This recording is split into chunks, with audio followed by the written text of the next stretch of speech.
So, whatever happened to the original 1968 ape city from Planet of the Apes? Let's find out. Movies, music, and monsters.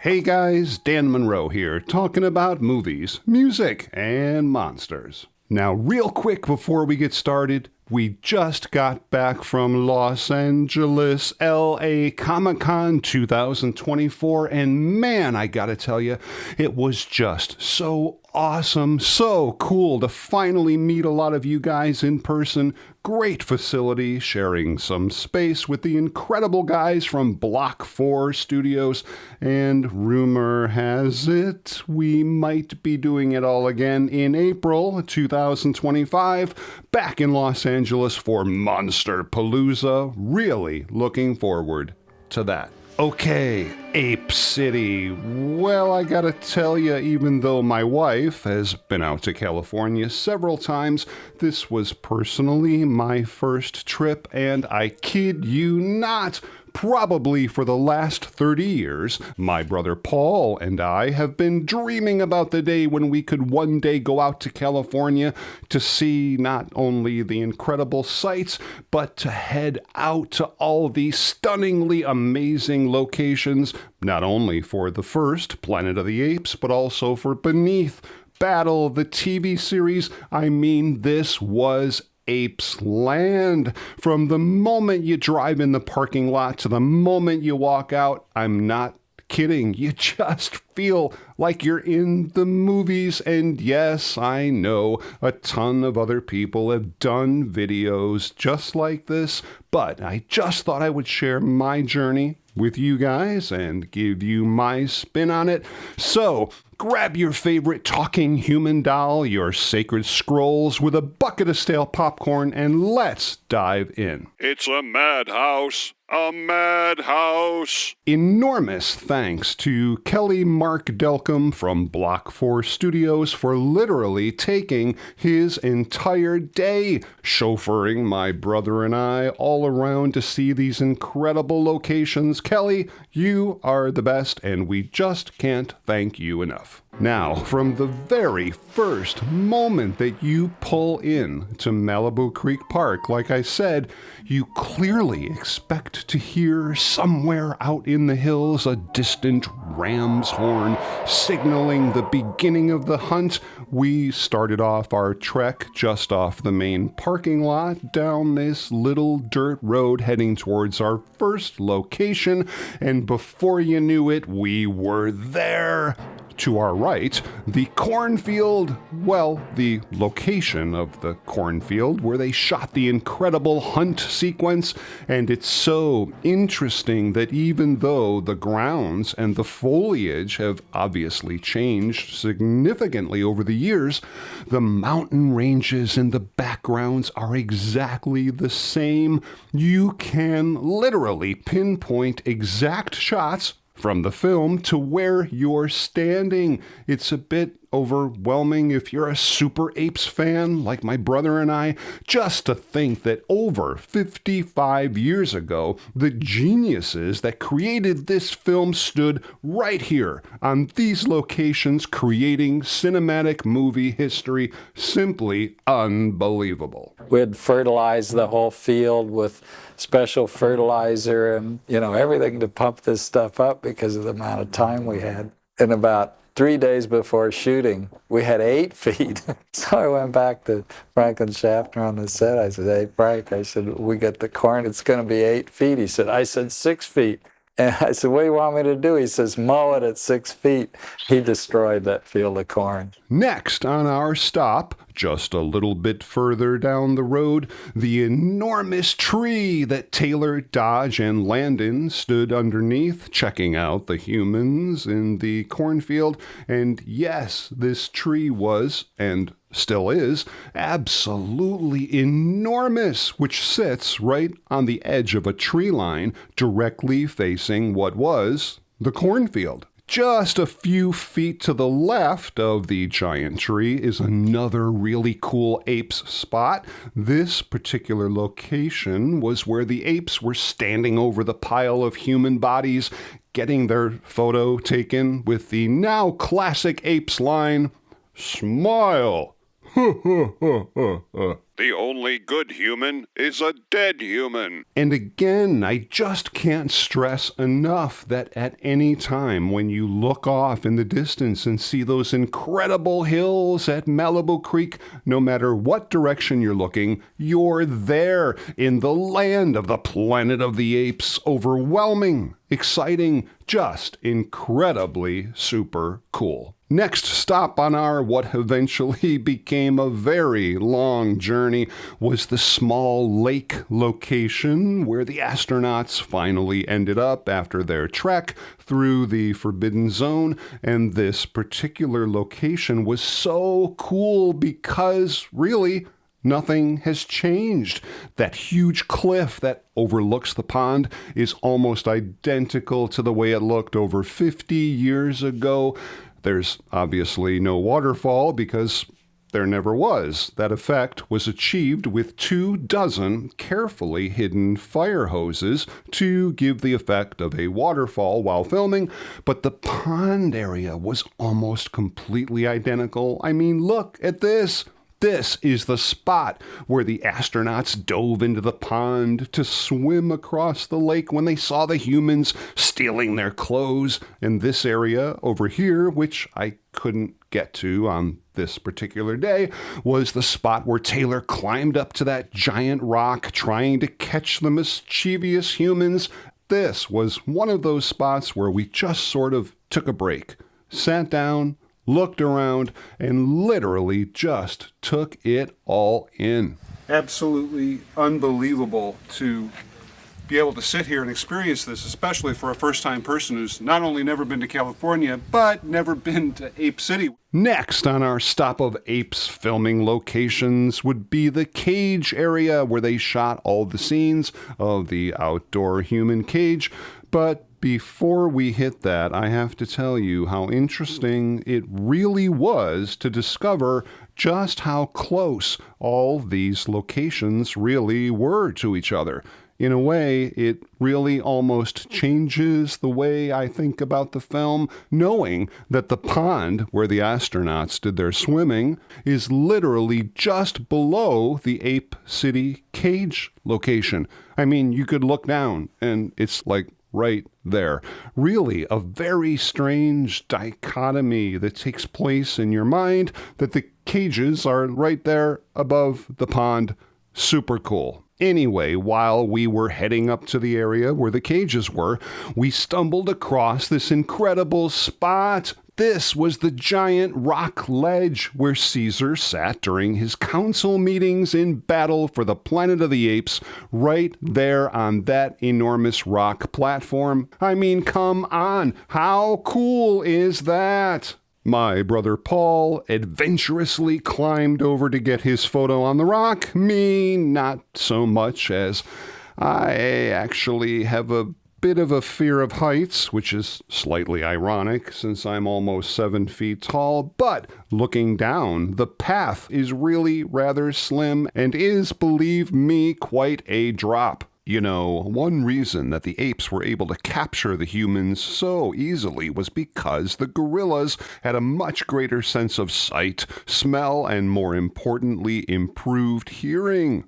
Well, those apes would have a pretty hard time capturing me, I can tell you that, because my hearing has certainly improved with my brand new Raycon everyday earbuds. Every single night after dinner, I sit down listening to my favorite podcasts, and wow, have these new improved earbuds made a huge difference with active noise cancellation, a better ergonomic design so they're not like falling out of your ears, and they're all available in a variety of awesome colors. I actually had another pair that I thought were pretty good until I experienced the difference of these Raycon. It's the same audio quality that I would expect from the big boys, but at about half the price. And this is so cool. Every time Raycon updates their product, they add new features to make them even easier, like a new 32-hour battery life and multi-point connectivity that lets you pair two devices at once. The new quick charge feature is just awesome. Only 10 minutes of charging, you got 90 minutes of battery. Raycon even offers a 30-day happiness guarantee, so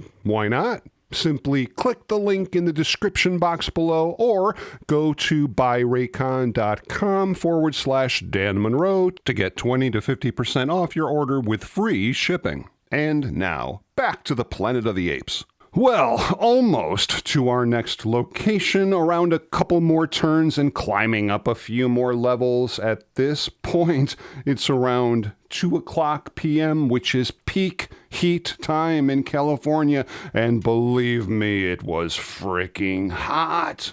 Nevertheless, there they were, right in front of us, the steps that Taylor ran up during his chase with the apes through Ape City. To the right, there used to be a man-made hut for the film, which he came out of.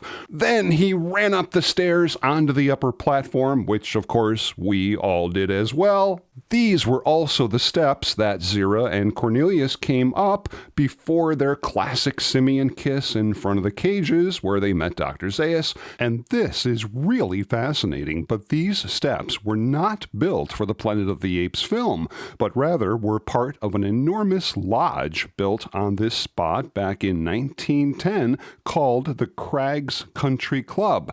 And after the building was demolished in 1955, William Creeber cleverly incorporated the steps into the Planet of the Apes cage set location. And they're so absolutely super cool to see, but at the top of the steps was the location where the giant cages were. It's basically just an enormous circular-shaped empty spot today. After filming was completed, the cages were dismantled and stored off-site in a warehouse just a few hundred yards away, only to be brought out again for a brief cameo in Beneath the Planet of the Apes. I even tried to write movies, music, and monsters in the sand, but my inner Dr. Zaius soon took over. One thing that's interesting to note about this cage location is if you look at the mountain ranges, there's this very particular niche in the mountains right there that you can clearly see when Zira and Cornelius are literally standing right at this point with that mountainous niche right there in the background. It's so freaking cool to think those actors stood right on this spot. But being prime time heat in California, we were beginning to fry. So we began our trek away from the apes' cages onto our next exciting location, which would be, of course, Ape City. A little bit of history on this location. The Apes City set was constructed on what was known at the time as the Fox Ranch, now Malibu Creek State Park. Genius art director William Creeber designed the ape buildings after troglodyte dwellings in Turkey, which looked sort of like they were built right into the mountains. He thought that the concept and the shapes were so unusual and bizarre that that's the design he went with, and believe it or not, the studio executives, for once, agreed with him. We put together some sketches and began to develop a look, and once the producer and director bought into that, then we created a system to build those buildings, and it was a very original system. So we had to come up with a system to do all those sculptural shapes. You know, we didn't think we were doing some groundbreaking thing. It's just figuring out how to get the work done. Okay, but whatever happened to Ape City? 20th Century Fox sold the Fox Ranch land to the state of California in 1974, and sadly, within the next few years, the gorgeous Apes City set was dismantled, hauled away, and more or less just thrown out. But that's Hollywood. The trek to Ape City from the cages was probably the largest distance between 2 points that we experienced, but onward we went, enjoying the incredible ape scenery while slowly dying of dehydration, around the bends, up the hills, higher, then finally down into a valley where the incredible Ape City location used to stand. Amazingly, as you can see from this shot, Ape City itself really wasn't all that big, but was filmed to make it look much larger than it originally was. The buildings in the background were built as forced scale perspective, meaning they were smaller sized, to make it look like they were larger buildings just off in the distance of Ape City. There's a marker right on the exact location where Taylor was hoisted up in the net, and to the right of that spot was the Coliseum area, slightly just up the hill, that was used not only in Planet of the Apes, but also beneath the Planet of the Apes, the TV series. My brother scouted around up there to see if he could find some pieces of Ape City that might have been missed by other ape prop hunters, but unfortunately, we didn't find anything. I would probably assume that there might be some relics left of the old fake forced perspective buildings, like much higher, way up on the mountain, but we just didn't have the time or the energy to climb up there. I do know a lot of collectors have found incredible pieces of Ape City, like just lying around, which was kind of our goal, but nevertheless, it was still amazing to be right there.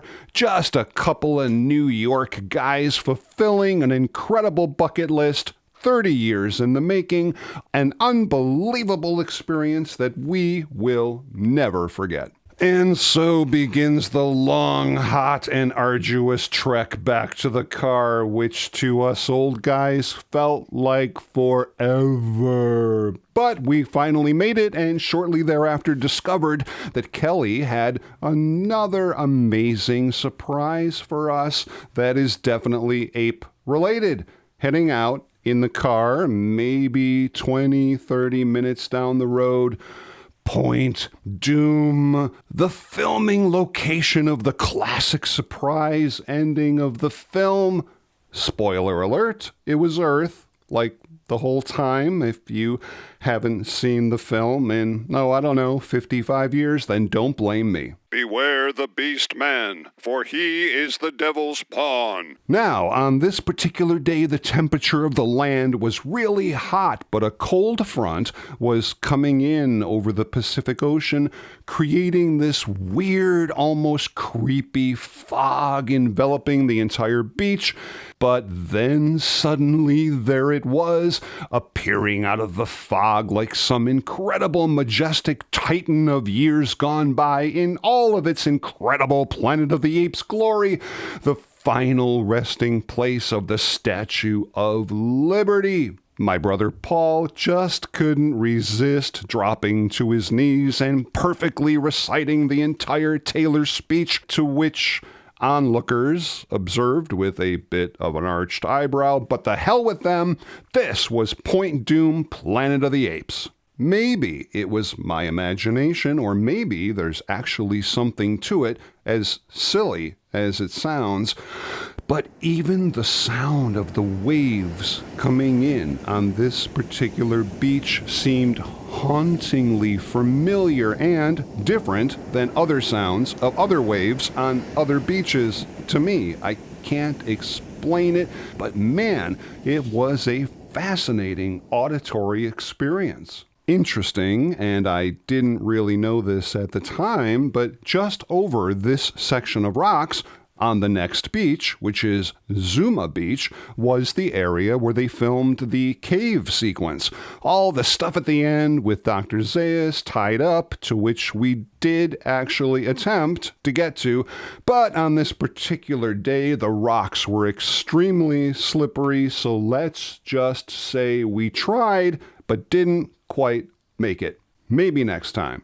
This incredible experience was not only, for me and my brother, the culmination of a dream come true and a check off the old bucket list, but just one of hopefully many memories to come in the future, exploring other incredible historical Hollywood landmarks like the one that we finally arrived at the very end of our day in Pasadena, California, the original Michael Myers house from John Carpenter's masterpiece Halloween. But that, my friends, is the topic of another video. I really hope you enjoyed that trip along with me to Ape City, and if you did, and you like this kind of stuff, please consider subscribing to the channel. I've got a whole bunch of new videos coming up really soon that I know you guys are just gonna dig. And please feel free to stop back anytime as we